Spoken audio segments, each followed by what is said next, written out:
अच्छा, ये कितने की होगी छोटी वैसे अंदाजा? तो ये वाला नहीं। हाँ से ये माशाल्लाह भाई कहते हैं आप हमारे मेहमान हैं, आपसे क्या भाव करना है? 500 में दोनों ने पकड़ाई है।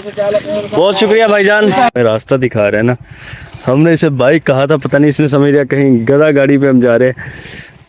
ये आगे रास्ता देखे, बिल्कुल आगे जाके थोड़ा सारा रास्ता ये ओवरऑल ऐसे है।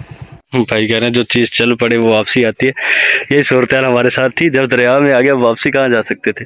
अस्सलाम वालेकुम वरहमतुल्लाहि वबरकातुहू। आज एक ऐसी कहानी के साथ हाजिर हैं जो शायद मैं कभी रिकॉर्ड ना कर पाता अगर मैं वहाँ से सही सलामत ना निकलता। चंद दिन पहले मैं भावलपुर से मेलसी के लिए निकला, लेकिन गूगल मैप ने हमारे साथ वो हाथ किया कि हम सड़क छोड़कर सतलुज के वीरान रेगिस्तानों और गहरे पानियों में फंस गए।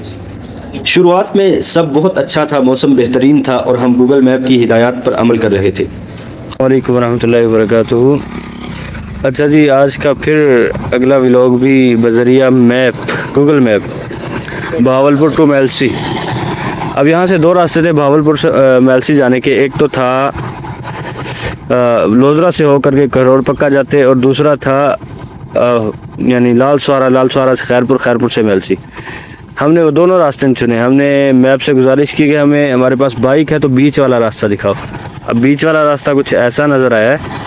मज़ीद देखते हैं हमें कहाँ तक लेके जाएगा ये। फिर मैप रेडी करते हैं। 1 मिनट, यहाँ सिग्नल भी चलेगा माशाल्लाह। यहाँ मैप क्या चलेगा, चलें ठीक हो गया। देखते हैं सिग्नल आते हैं तो मैप चलाते हैं। वैसे अभी सीधा ही जाना है, ऐसा रास्ता है। मैप ने हमें एक शॉर्टकट दिखाया। हमने सोचा कि वक्त बच जाएगा, लेकिन हमें क्या मालूम था कि ये शॉर्टकट हमें एक ऐसी मुसीबत में डाल देगा जहां से वापसी का रास्ता भी बंद हो जाएगा। भावलपुर से निकलते ही झांगीवाला के करीब हमने एक मुकामी बंदे से रास्ता पूछा। उसने पूछा कि आपको कहाँ जाना है। मैंने उसे असल मंजिल मेलसी नहीं बताई, क्योंकि मुझे डर था कि वो मुझे सीधे बोरिंग रोड पर भेज देगा और मुझे तो चाहिए था एडवेंचर। बस यही मेरी पहली गलती थी।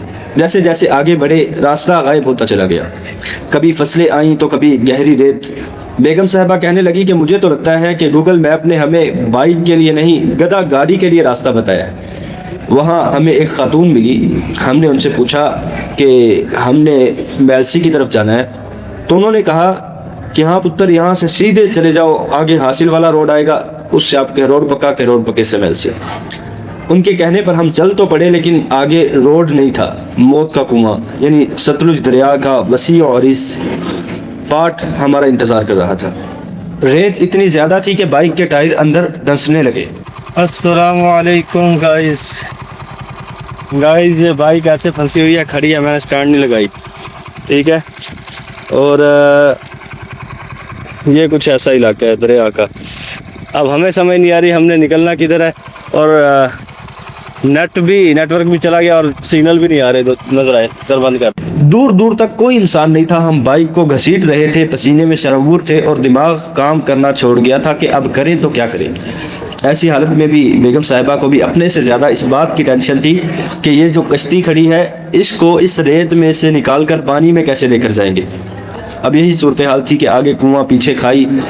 आगे हमें यकीन था कि दरिया है और पानी है, जहाँ से बाइक को पैदल ले जाना नामुमकिन है। लेकिन अब पीछे जाने की भी हिम्मत नहीं बची थी, क्योंकि जितना लंबा हम रेत का दरिया पार करके आए थे, तो अब पानी के दरिया में कूद जाते हमें ये गवारा था, वापस मुड़ना गवारा नहीं था। रेत से लड़ते लड़ते हम दरिया के किनारे पहुंचे। दरिया सामने था और बाइक रेत में, और गूगल मैप साहब कह रहे थे कि दरिया पार करें, this is the best route. हमने कहा कि तेरी ऐसी की तैसी बेस्ट रूट के कुछ लगते। मैप में ये शो कर रहा है दरिया सतलुज, तो जैसे कटाव है तो लग भी ऐसे रहा है कि शायद दरिया के अंदर हम, मतलब दरियाई ज़मीन है जिसमें हम घूम रहे हैं, इसीलिए कहीं रेत है, कहीं कैसी अजीब व गरीब सी ज़मीन है। और वो दूर तक, वो दूर जाके एक जैसे बंद होता है दरिया का, या बंद होता है जो भी इसे कहते हैं, वो है। कैमरा कैप्चर नहीं करेगा इतनी। रेत का दरिया तो पार कर लिया है, अब हमारे सामने पानी का दरिया था। जैसे मुनीर नियाजी का शेर है ना कि एक और दरिया का सामना था मुनीर मुझको, मैं एक दरिया के पार उतरा तो मैंने देखा, बावजूद तलाश बसियार के वहाँ हमें कोई रास्ता नज़र नहीं आया, कोई पुल नज़र नहीं आया। दाएं बाएं देखा तो दूर तकरीबन 1.5 किलोमीटर के फासले पर एक कश्ती नज़र आई। किसी तरह बाइक को घसीट कर कश्ती तक पहुँचे, बाइक को कश्ती पर सवार किया और दरिया पार किया।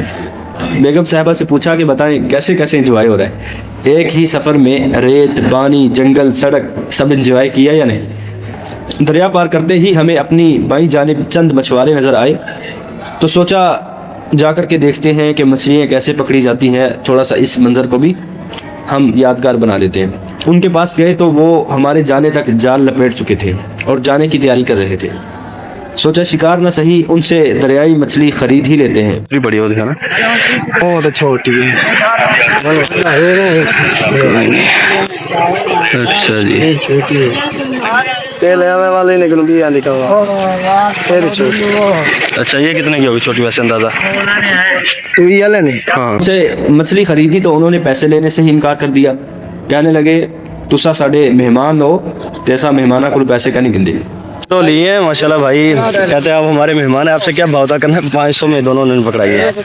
बहुत शुक्रिया भाईजान। मैंने सरकार बड़ी मुश्किल से उन्हें 500 रुपये दिए तो उन्होंने हमें 1.5 किलो से ज़्यादा की 2 ताज़ा मछलियाँ दी। ये है हमारे पंजाब के लोगों की मेहमान नवाजी। दरिया पार करके हम हासिल वाला रोड पर पहुंचे और फिर घरोट पक्का पहुंचे। वहां से अब इरादा था कि अब जाकर के मैलसी ही रुकेंगे। फाइनली हम पहुंच गए हैं मेन रोड पे। हासिल वाला रोड है, हासिलपुर नहीं हासिल वाला, और ये मैलसी जाएगा। और यहाँ हमारे व्लॉग की बस है। उसकी वजह ये है कि अब हमारी भी बस हो गई है। जिस इलाके से निकाल के लाए, जिस तरह की जगह से निकाल के लाए ना, अब दिल ये चाह रहा है कि हम सीधा घर पहुँचे। एडवेंचर का शौक़ था, अल्लाह रब्बुल इज़्ज़त ने कहा चले आओ फिर आपको एडवेंचर करवाते हैं। अच्छा खासा एडवेंचर हो गया है। लेकिन अल्लाह को शायद कुछ और मंजूर था। मैलसी से सिर्फ 10 किलोमीटर दूर थे कि एक हादसा पेश आया। एक कुत्ता बाइक के आगे आ गया जिस पर एक शख्स अपनी छोटी भांजी के साथ जा रहा था। वो दोनों बुरी तरह ज़ख्मी हुए। बच्ची के मासूम चेहरे पर चोटें थी और उसके मामू का घुटना ज़ख्मी था। हमने वहाँ रुककर एम्बुलेंस को कॉल की। एम्बुलेंस के आने पर वहाँ से निकल गए। एडवेंचर का जोश एक तरफ, लेकिन इस मंज़र ने, इस हादसे ने दिल अफसुर्दा कर दिया था। ये सफ़र जो वैसे तो 2 घंटे का था, लेकिन हमें 5 घंटे लगे। लेकिन ज़िंदगी का एक बहुत बड़ा सबक भी रहा। सबक ये है कि ख़ास तौर पर हमारे जनूबी पंजाब के या कहीं भी अगर आप सफ़र पे जाते हैं, सहराई, दरियाई या पहाड़ी इलाकों में, गूगल मैप पर आंखें बंद करके भरोसा ना करें। हमेशा मुकामी लोगों से रास्ता पूछें। अगर आपको ये सनसनीखेज सफ़र पसंद आया है तो वीडियो को लाइक करें और कमेंट्स में बताएं कि क्या आपके साथ भी कभी गूगल मैप ने ऐसा हाथ किया। अब आप अपने भावलपुरी एक्सप्लोरर को इजाज़त दें। मिलते हैं नेक्स्ट सफ़र में इंशाअल्लाह। अस्सलामु अलैकुम व रहमतुल्लाह।